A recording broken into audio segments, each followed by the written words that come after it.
Good morning, St. Albans Baptist Church and everyone else watching online. Welcome to another service from Christchurch, New Zealand. I know you're going to be inspired by the things of God today.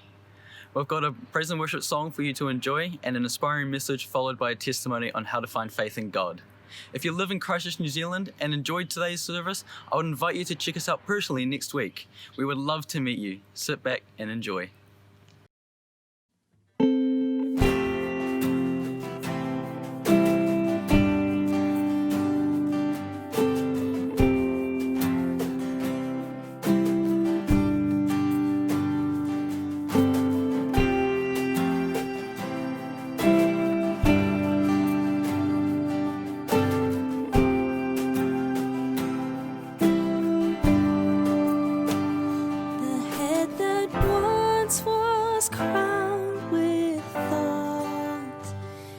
Crowned with glory now, the Savior knelt to wash our feet.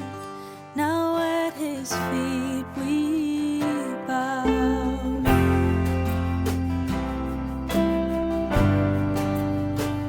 The one who wore our sin and shame, now robed in the radiance of perfect love now shines for all to see.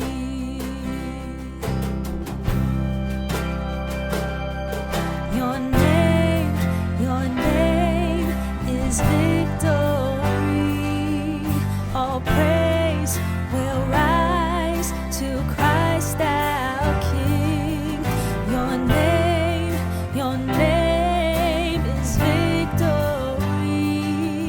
All praise will rise to Christ our King.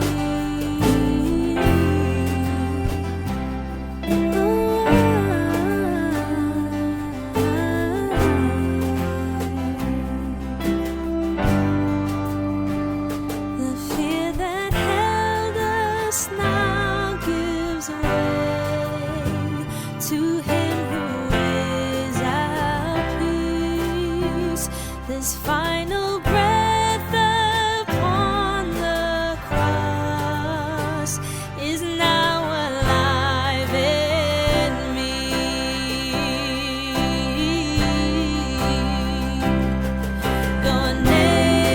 Your name is victory.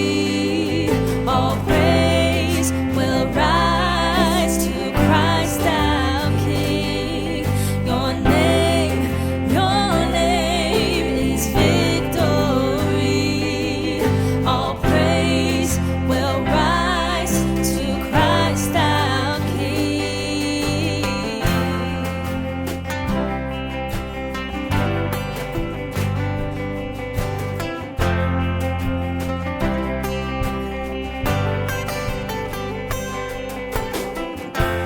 By your Spirit I will rise from the ashes of defeat. The resurrected King is resurrecting me. In your name I come alive to declare your victory. The resurrected King is resurrecting me. By your Spirit I will rise from the ashes of defeat. The resurrected King is resurrecting me. In your name I come alive to declare your victory. The resurrected King is resurrecting me. The resurrected King is resurrecting me. The resurrected King is resurrecting me. The resurrected King is resurrecting me.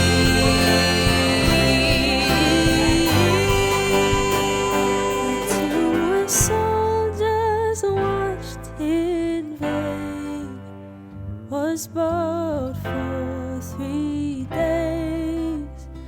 his body there would not remain. Our God has robbed the grave.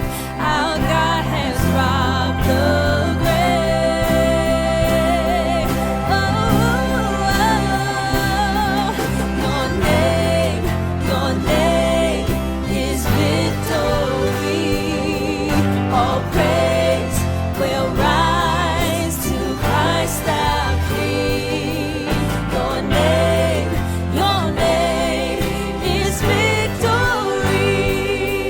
All praise will rise to Christ our King.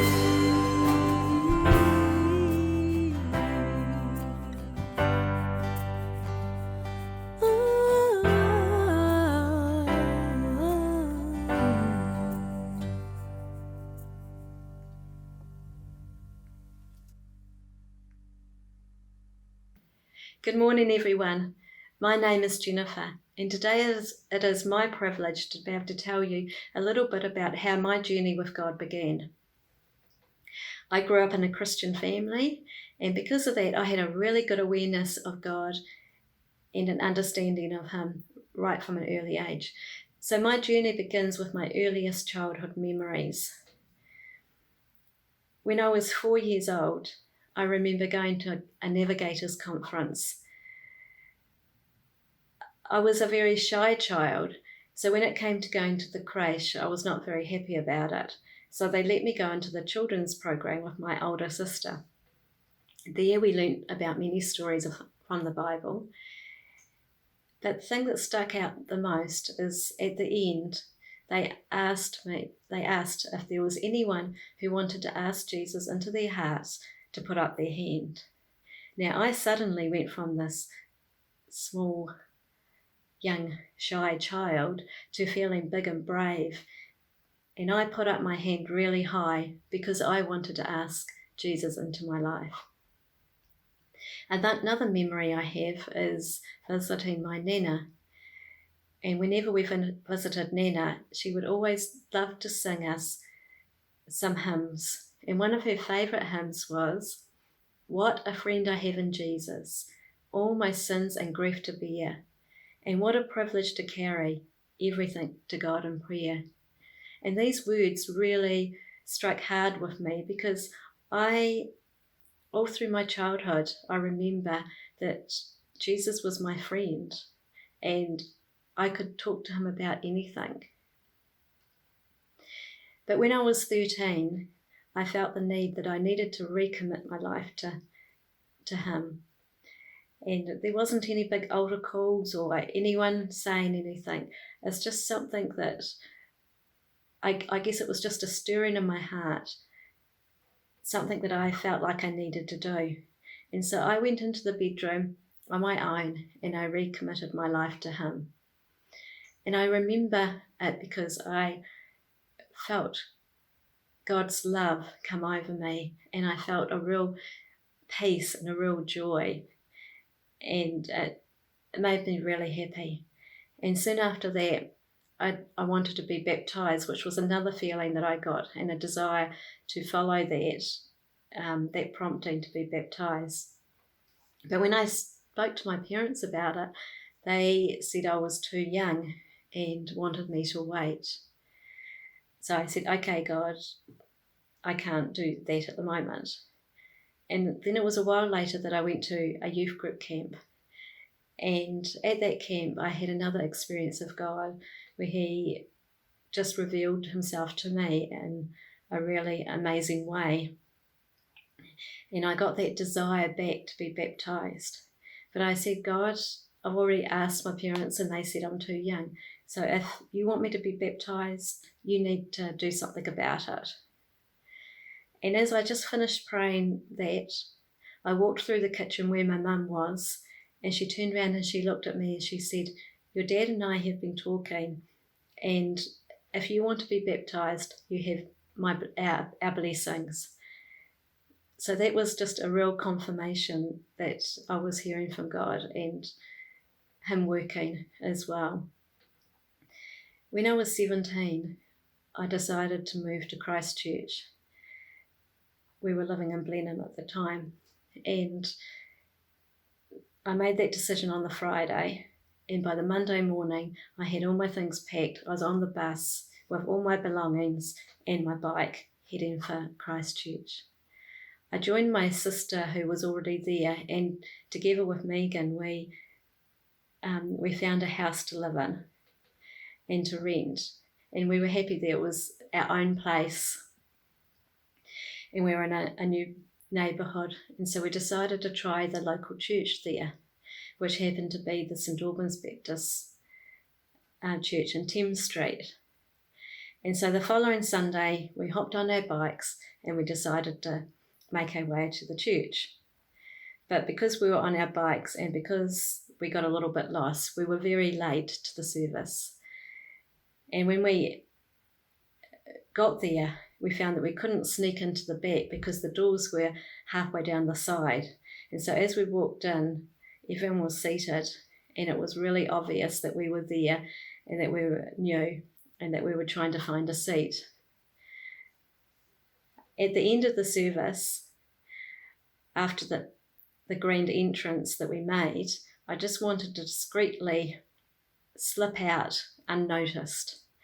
But of course, everyone had noticed us come in, and there was a couple that stopped us, Des and Val, and they introduced us to the youth group. And we felt really welcomed, and so we decided to stay.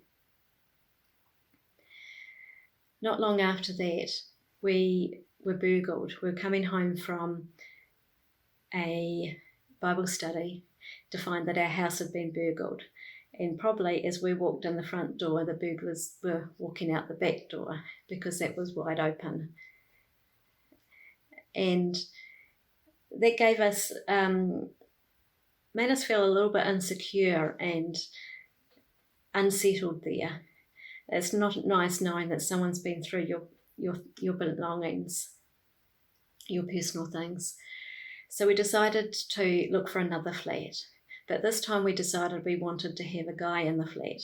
And there was a new guy that had just arrived at church, and he was a new Christian, and he was also looking for somewhere to live.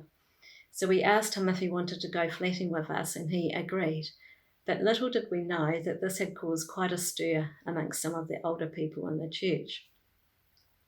And there was a special elders meeting called, and we received a visit. But once they knew our situation and understood, they all agreed that if they had daughters, that they would want the same thing.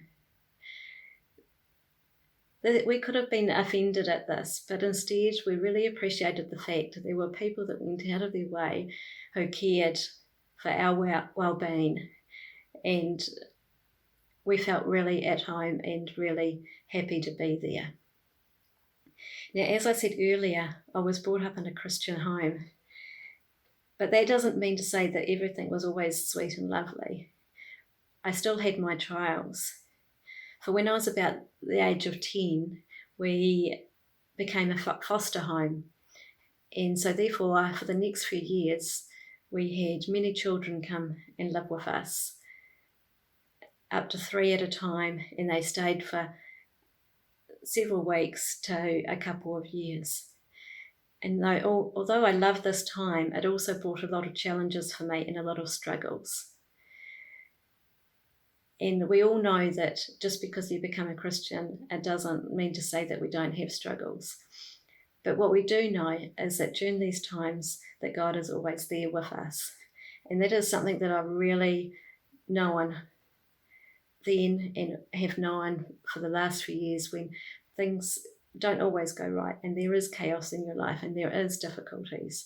But knowing that there is always Jesus and his love there with us means that we can go through it a lot easier. I had 3 children, and we know those days when you've got children where even though you love your children, there are those days you just want to give them away.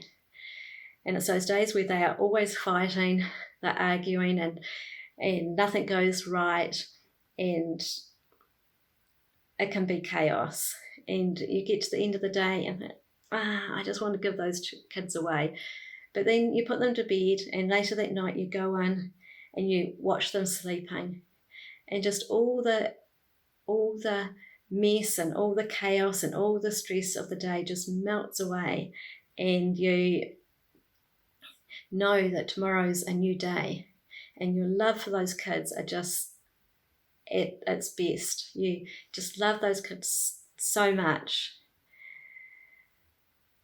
They're little angels when they're asleep.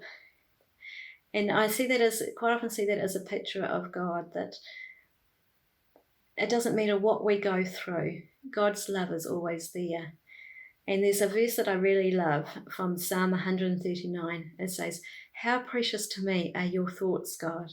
How vast are the sum of them. Where can I to count them? They would outnumber the grains of the sand. When I awake, I am still with you." And it's those words, when I'm awake, that really stand out, because it doesn't matter what's going on, God's love doesn't change. Even when we're awake, His love, His thoughts are so vast and so big, and we just can't comprehend it. And it's something that I've really grown to know and to learn, is experience is God's love. And I hope that you all also know God's incredible love for you. And if you don't, find it, because it's really worth it. So that's a little bit of my story, and thank you for listening. Thank you, folks. You know, if you listen carefully through Jen's story there, you'll see how God often speaks very softly, often very gently. We hear we hear some stories of God almost hitting people around the head with a brick, but for most of us, it's actually quite soft, and we can miss it for a long time. And I hope that if you haven't personally come to know Jesus Christ, you'll start listening, because He's around your life also. I want to just talk to you for a little while today about and highlight one of the ways that God motivates us to get involved, and it's by the emotion of frustration. Anyone ever been frustrated in your life? Give me a wave. Yeah, I'm sure every hand is going, and in your head it's true as well. Because if you're frustrated, it can actually be a really good place to be, believe it or not. Often we see frustration as bad. I shouldn't be frustrated, but it can be good. And the reason why it can be good is that when you're frustrated, it's often the precursor to change taking place. If you don't get frustrated enough, then what you would love to see happen, your preferred future, the new things that could happen, can be replaced with a flick of the remote, and you're onto another channel, and all of that's just gone. But if frustration starts to build in your life, it can get to the point where you think, it's got to change. I don't like the way that whatever keeps happening or isn't happening. Frustration can actually be a really good thing. Let me just help you to get into the subject by giving you a few thoughts about frustrating days. Back in 1989, there was a big oil spill in Alaska. It was called the Exxon Valdez oil spill, and they had to clean up after this tanker had split. And the cost of cleaning up and rehabilitating just one seal was $80,000.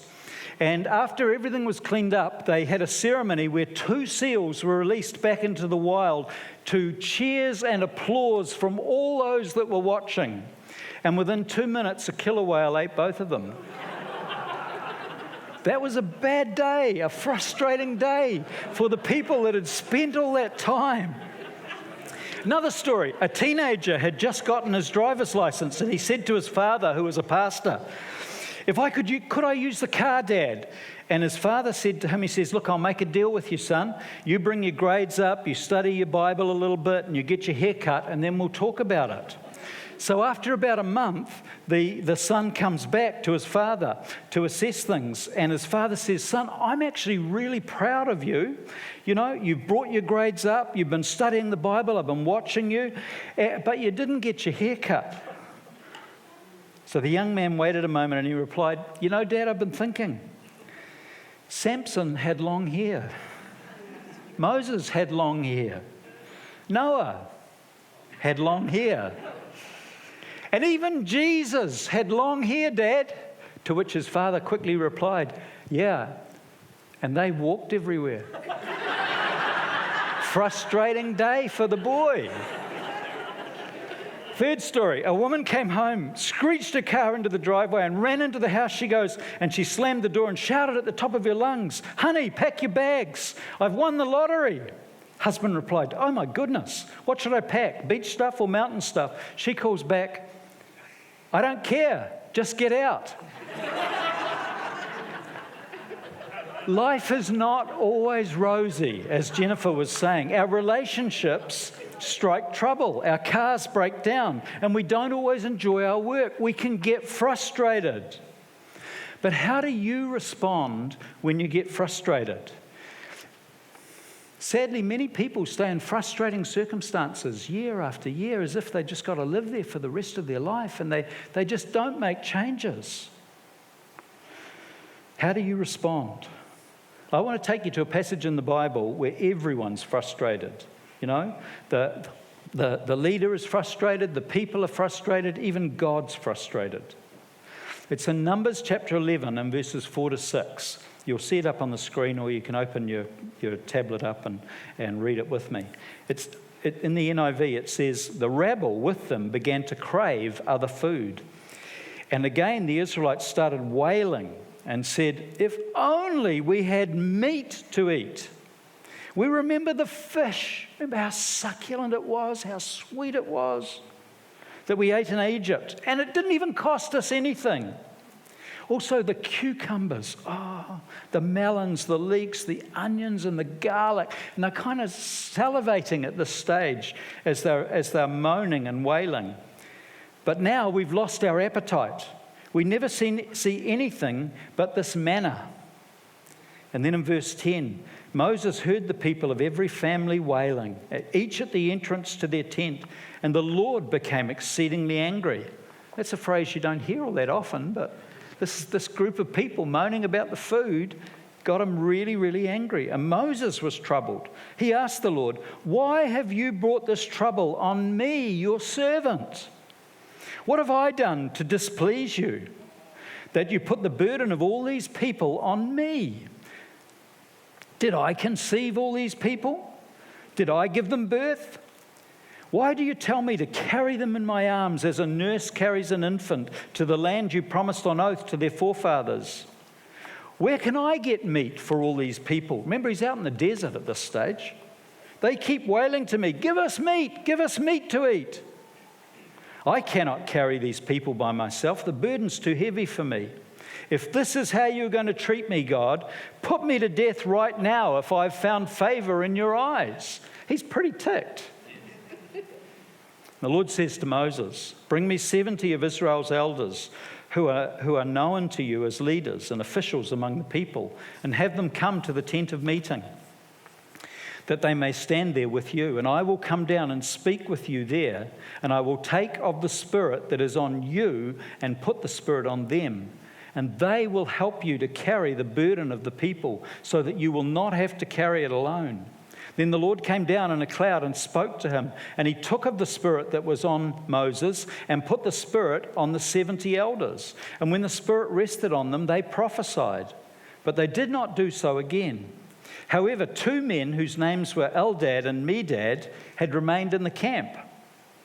They were supposed to be there, but for some reason or other, they got up late that morning maybe. Anyway, they were in the camp. They were listed among the elders, but they did not go out to the tent. Yet the Spirit of the Lord also rested on them, and they prophesied in the camp. So, wow, here's this amazing story being told of a true incident that actually took place, where Moses was put under incredible pressure with the people all moaning to him. He's totally frustrated. The people had to line up all day just to be able to get to talk to Moses, and now they were complaining about the food as well as that.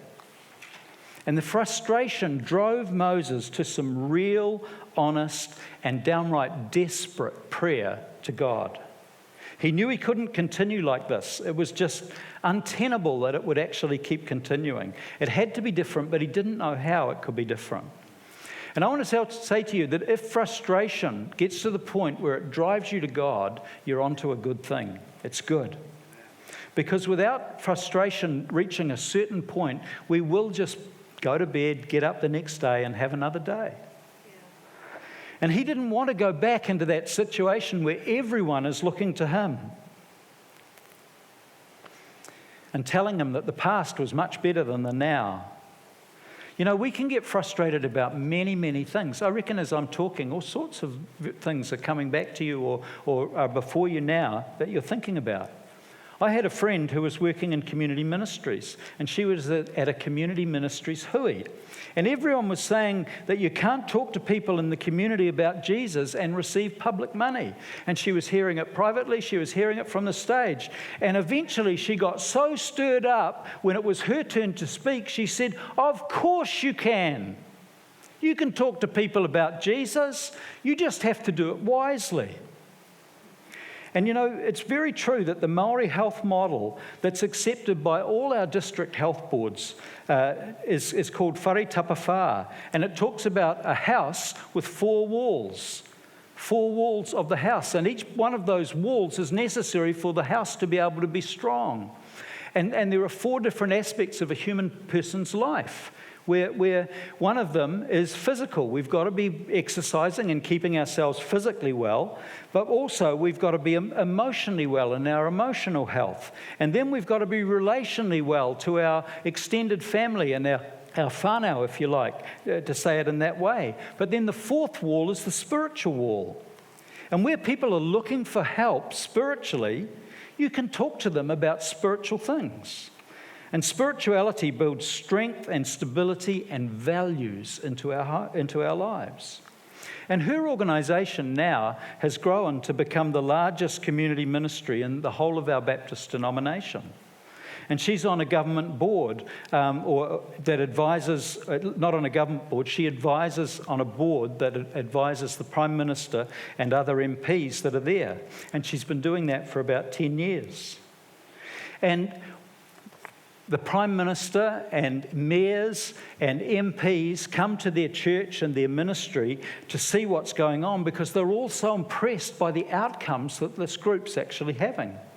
Last year, the pastor of the church got to pray with Jacinda, and they've got a really cool picture of Gary doing that, praying for her when she visited, because the government loves the results that are actually being happening in people's lives. And many times that's because they've come into a relationship with Jesus Christ and their life has absolutely changed. So frustration can start all sorts of good things. It can be right in your family. You may be frustrated about something. I was talking to someone once, a dad, who was having altercations with his teenage sons. And suddenly the frustration brought him to a point where he realized he was driving his son away. And if he didn't stop, he was going to destroy and severely damage the relationship. And suddenly there was an aha moment for him, and he realized, I need to give my son the same grace that Jesus Christ has given to me. And when he started talking to his son with that grace, their relationship began to happen. Frustration can bring us to a point where change takes place. So what's frustrating you? In your family, in your career, or in the ministry here at St. Albans Baptist? And I'm just going to focus for a few minutes on the ministry here at St. Albans. Because perhaps you're frustrated about something that's happening, but not happening as well as you'd like to see. Or you're frustrated because you can see gaps where things could happen, but they're not happening. And I want to say to you that perhaps the gaps you see that frustrate you are an invitation from God to get involved and to solve it. even maybe to start something new in the church here. And often being able to bring that to pass involves other people.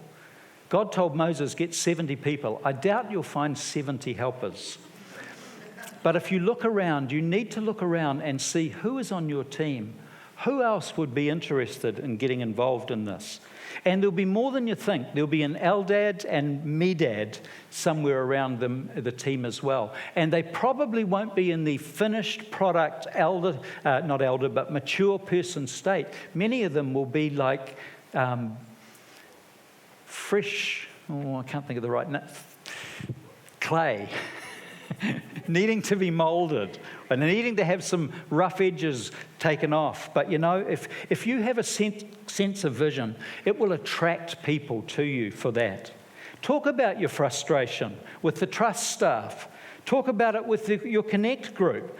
Look for quality people who are mature. Have coffee with those people and share the dream. Hey, wouldn't it be great if this were able to happen? If we could actually get a small group of people that would enable this gap to be actually filled. John Scott. You hear John? Can we just have the picture up of John? John Scott went to Samoa in 2009 when the tsunami hit with other guys from the church here to rebuild homes. But he came back really frustrated because I remember John saying to me, he said, the islanders have forgotten how to make canoes.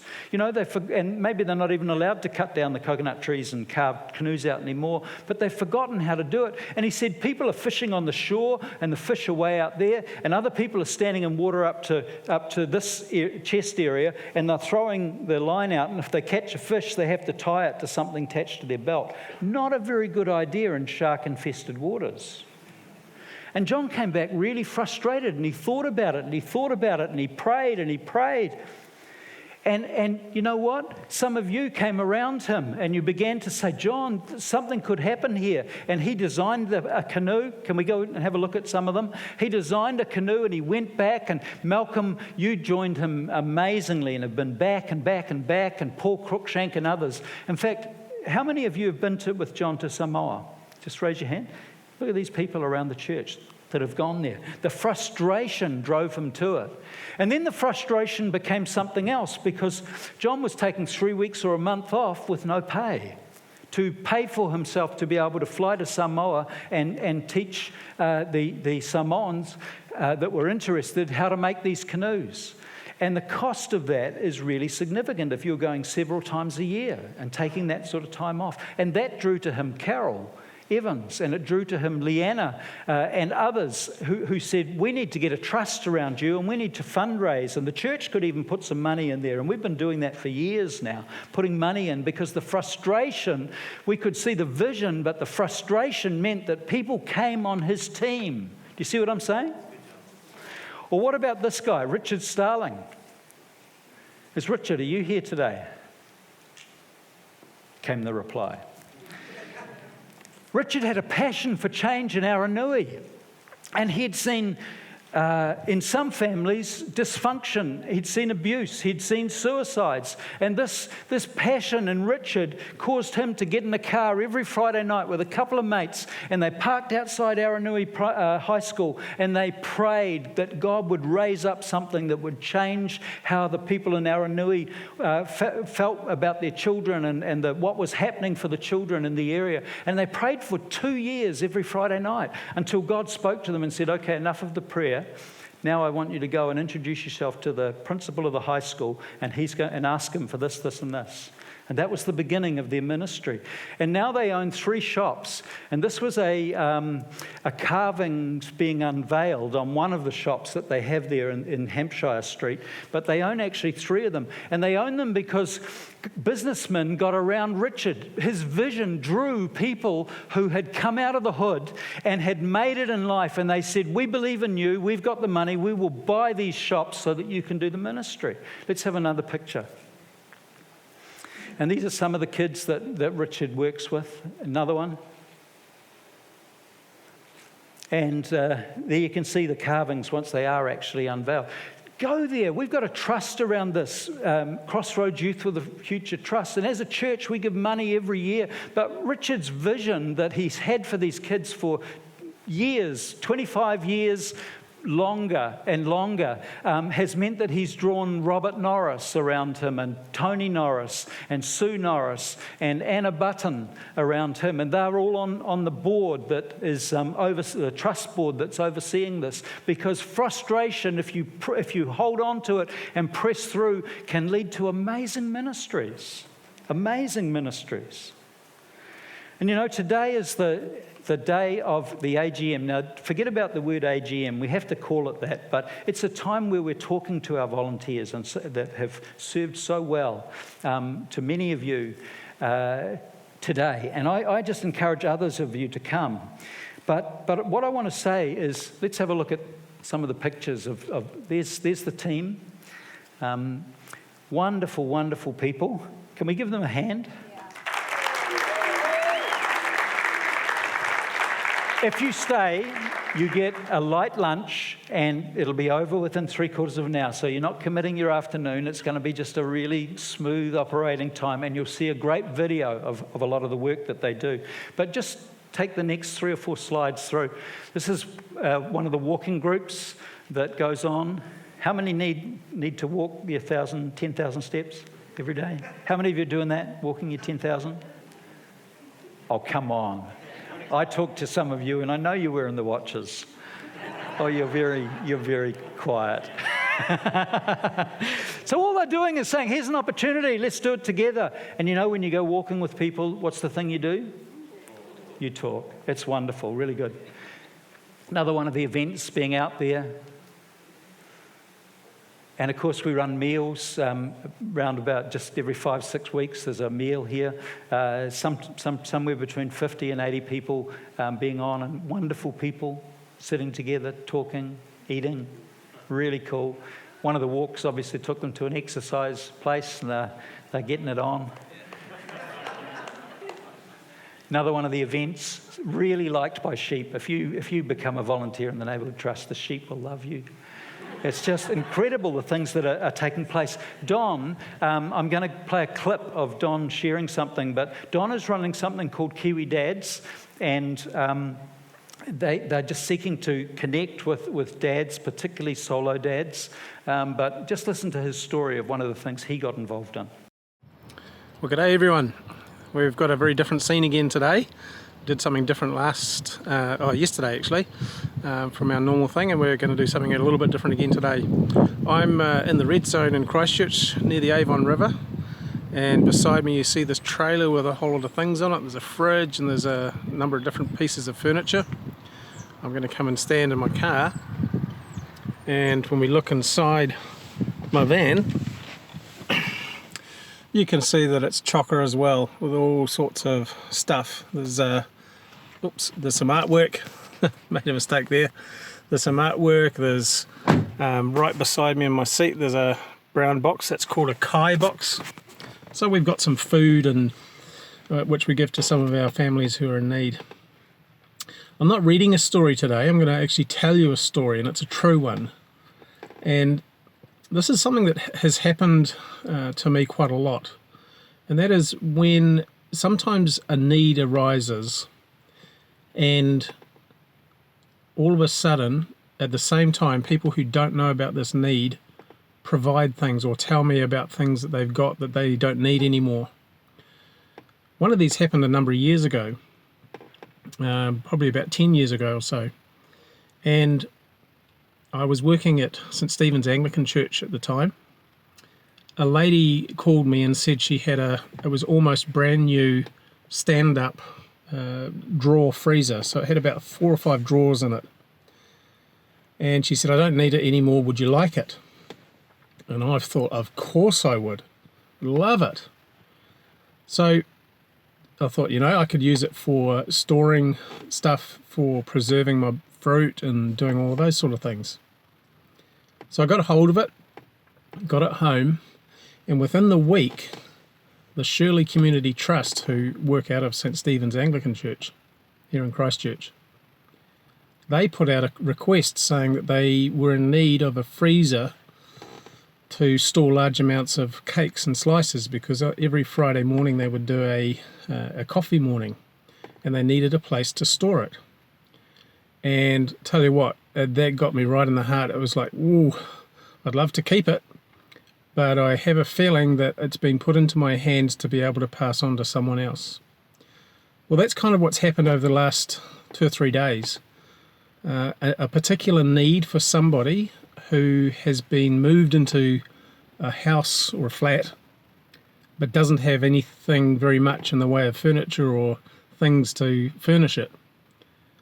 That need's been raised. And so at the same time, over these last 2 days, about 2 or 3 people have contacted me just out of the blue. One person who I haven't seen for several years just came out of the blue, turned up and said, I've got all this stuff, would somebody like it? Now this is just, it happens again and again and again for me. And I feel like God has put me in a position where I can be, I suppose you could call it a channel or a funnel, where stuff is poured in, brought to me and my family, so that we can then pass it on to the right person who needs it. And so I just feel like God knows what we need.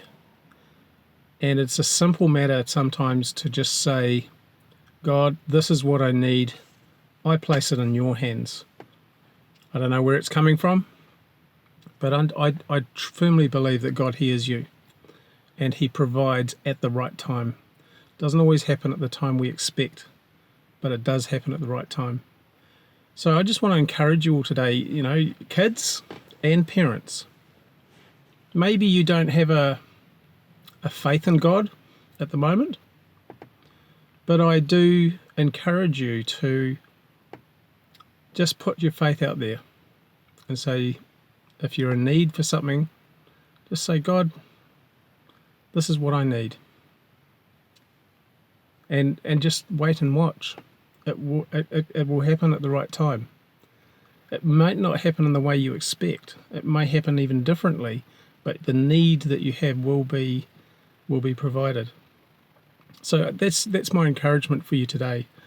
As I say, not a red story, but it's one that has happened to me numerous times, and I just want to encourage you to commit things to God. See what He'll do.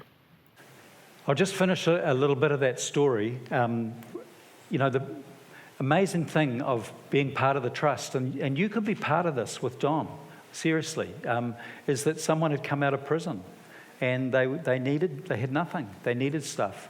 And Don was able to, because of the generosity and the timing of the Holy Spirit, just prompting people, give those things to this person and be God's hands and God's mouth and God's vehicle to be able to bless that person.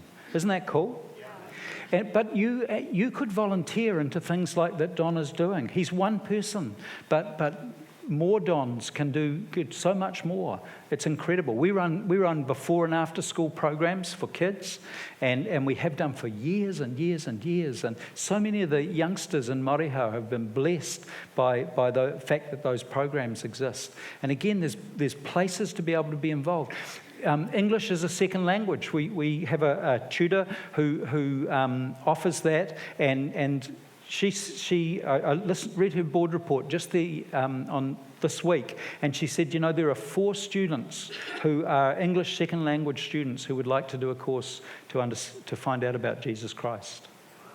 Isn't that cool? Yeah. Absolutely amazing. But she just loves on people, teaching them. That could be so much bigger. But I'm going to hand over to Nairi, our general manager of the trust, to share a few more stories. I'll get it for you. Thank you. Kia ora, everybody. For those who don't know me, my name's Nairi Button, and I'm managing the Neighbourhood Trust at the moment. And John asked me to share a few thoughts. And as I prayed, I really thought about my own journey and in terms of the frustrations I have and the things that stir my heart. And I just wanted to read you one of the defining scriptures of my life. Josh, if you could bring that up. Oh, sorry, that's not very big, but anyway. Isaiah 6, verse 8, and it says, "Then one of the angel seraphs flew to me. He held a live coal that had been taken with tongs from the altar. He touched my mouth with a coal, and he said, 'Look, this coal has touched your lips. Gone is your guilt. Your sins are wiped out.' And then I heard the voice of the Master saying, 'Whom shall I send? Who will go for us?' And I spoke up, 'I'll go. Send me.'" And, I can't believe the places that I've ended up by praying that prayer. Jesus, here am I, send me. The people I've met and the opportunities I've had, the opportunities to influence decision making, sometimes great things and sometimes small things. Yesterday, I was doing dishes at a wedding, a special kind of wedding, a secret wedding it was actually. I wasn't even allowed to tell people who it was. I'm talking to you about it, but you don't know. But anyway, doing dishes at a wedding, and I lead a privileged life, and I enjoy that. I appreciate the blessings of God in my life after 30 years of serving Him, and I can just look back on my life and see how He's blessed me. But there's a special kind of joy that comes when we can do something for people, and I get calls now because learning experience put my phone number on the as a reference, so I get the phone calls for the Kai boxes. And I got one recently from a mum with 4 kids, and she said, I've been told that you have food, and I said, yeah, we deliver. She said, can you bring me some? And I said, we deliver on Thursdays, is that okay? She said, me and my kids have nothing. No, it's urgent. And so it's like I'm becoming well known at the office for saying, I think John can do that. So John goes and takes a Kai box to this lady, but there's something special. There's a joy that comes that doesn't come from any other thing that we do or own or possess when we can help people like that.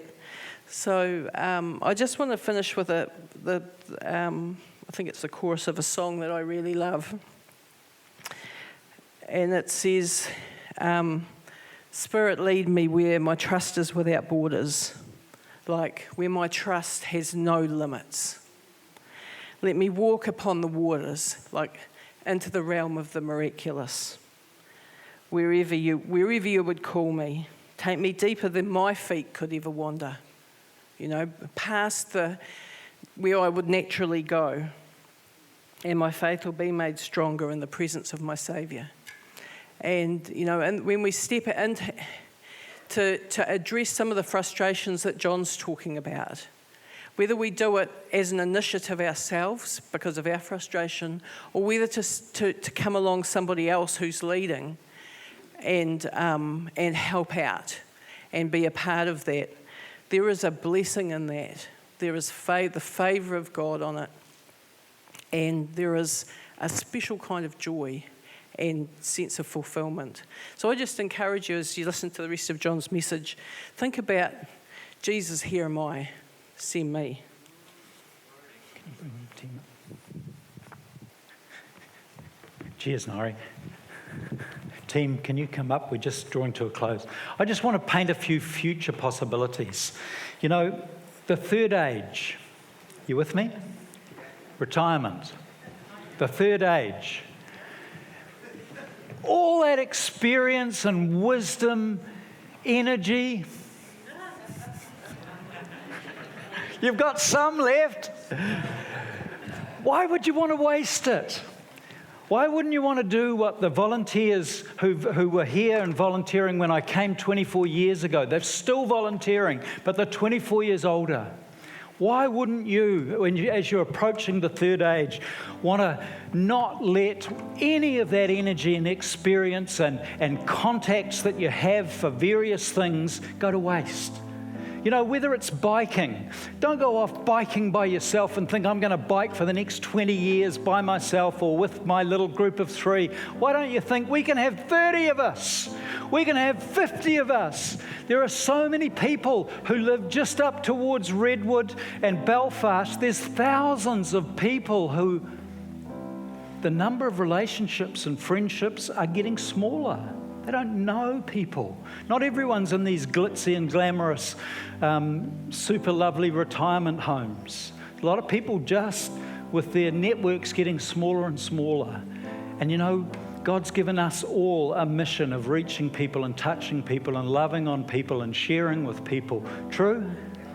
Go into all the world, he says. Go into Redwood. Go into Belfast. Go into Maryvale. Go into Edgware. And let people know the things that are actually taking place.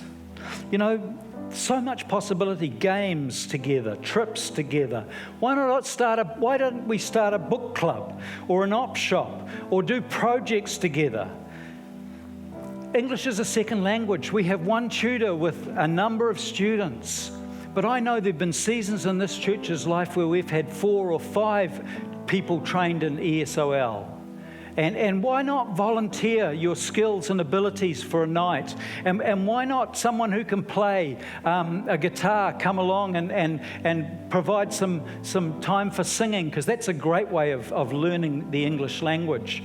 And why couldn't we have a meal happening there so that we didn't just have ESOL this size, but we had it this size. And the buildings down in Nancy Ave end up being too small, so we have to get another venue for them because there's energy and there's vision and there's people wanting to make a difference.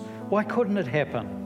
You know, I'd love to see a men's shed happen around here, where men and women, if they want to use tools, get together and just make stuff. You know, we've got a double garage down the back there, but we could build something much bigger and extend even that as well and have guys working together, chatting on projects. John Scott, can you imagine John teaching canoe building to Icon's kids and parents out of that shed down there?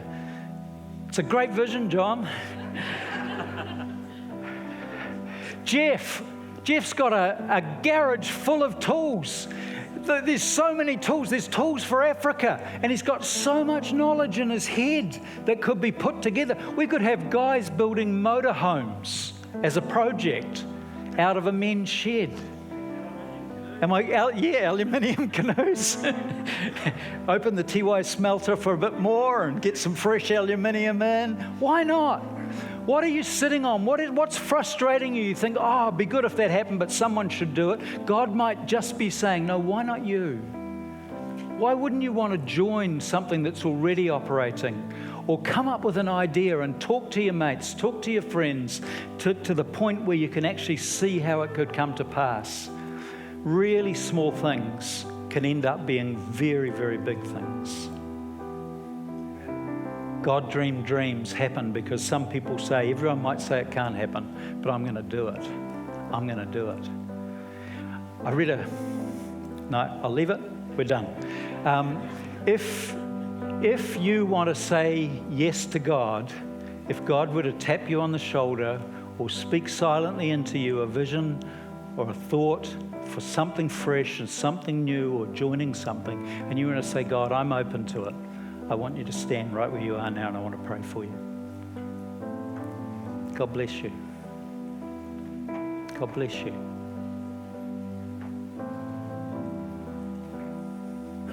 God bless you. You don't have to do my vision, John. You do your own.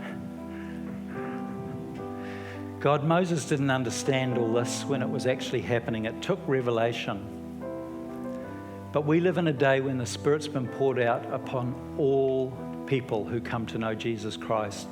And when we're baptized, we get flooded with Him and we're much more empowered. So I just pray you'll be speaking to these ones that have stood today, Lord, and you'll be just lighting something within their lives, a dream, an idea, possibilities, that their life won't be wasted. They won't be one of the ones who come to retirement or go into retirement, but they die early because the passion and the vision in their life's got less. I really pray that they'll hear your voice, they'll talk it out, and they'll find a way in Jesus' name. God bless you. Can we have everyone standing as we close?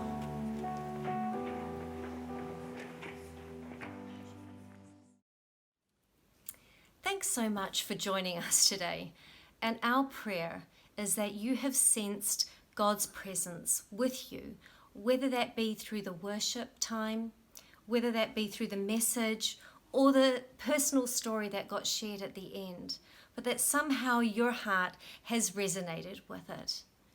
And if you would like to let us know how you have been impacted, or you would just simply like to get to know us better, you can email us on office@sabc.org.nz, or you could go to our website www.sabc.org.nz, or find us on Instagram or Facebook and like our page or follow us, just to kind of keep in the loop of what we're up to here at SABC. Now, if you would like to find and join in a deeper way with us and would like to give to the ministry here at SABC, all the details of how you can follow through with that are going to be on the following slide. Once again, we've loved having you join with us. Haere rā whānau.